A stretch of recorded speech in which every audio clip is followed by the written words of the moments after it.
Beethoven's Fourth Symphony was written when he was 36, at a time when he'd gone through his deepest trauma, which was realizing as a composer that he was losing his hearing and that there was nothing that was ever going to cure this. He'd considered suicide very, very seriously, as he wrote to his friends in Testament from Heiligenstadt. And when he wrote the Eroica Symphony, his third symphony, it was almost as a means of writing his way out of despair. When he came to the Fourth Symphony a little bit later, this was in a very, very different state of mind. And it's one of the most purely joyful pieces that he ever wrote. He was in love with the Countess Therese von Brunswick.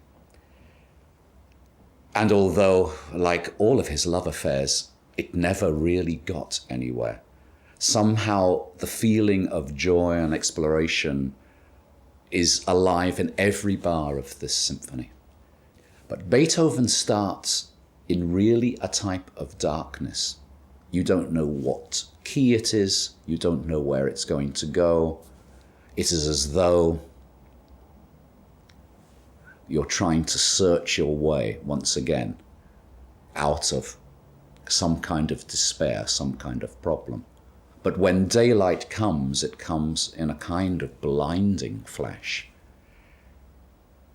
And then you have a symphony indebted to the idea of Haydn, of intelligence, of joy, of high spirits, of humor, but also with the characteristic darkness of Beethoven, the characteristic mystery he gives.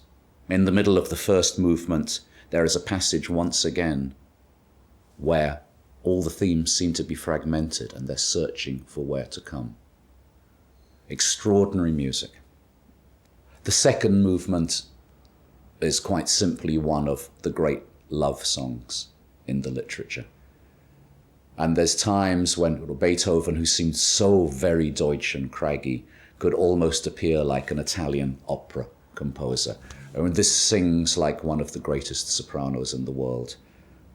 And my great late lamented conductor colleague, Carlos Kleiber, used to tell the orchestra always to play the rhythm, rom, pa pom, pa pom. He said, always think of Therese, Therese, Therese, repeating, repeating, repeating.